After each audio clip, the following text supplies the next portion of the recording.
بسم الله الرحمن الرحيم ಪರಮ ದಯಾಮಯನೂ ಕರುಣಾನಿಧಿಯೂ ಆಗಿರುವ ಅಲ್ಲಾಹುವಿನ ನಾಮದಿಂದ.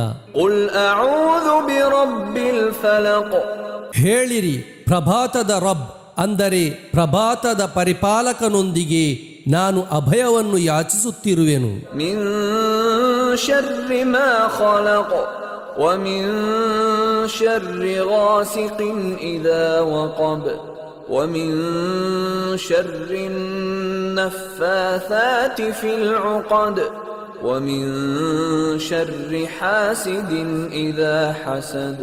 ಅವನು ಸೃಷ್ಟಿಸಿದವುಗಳ ಕೆಡುಕಿನಿಂದ, ಇರುಳು ಕವಿದಾಗ ರಾತ್ರಿಯ ಕೆಡುಕಿನಿಂದ, ಗಂಟುಗಳಲ್ಲಿ ಊದುವ ಅಂದರೆ ಮಾಟಗಾತಿಗಳಾದ ಸ್ತ್ರೀಯರ ಕೆಡುಕಿನಿಂದ, ಮತ್ತು ಅಸೂಯೆ ಪಡುವವನು ಅಸೂಯೆ ಪಡುವಾಗ ಅವನ ಕೆಡುಕಿನಿಂದ.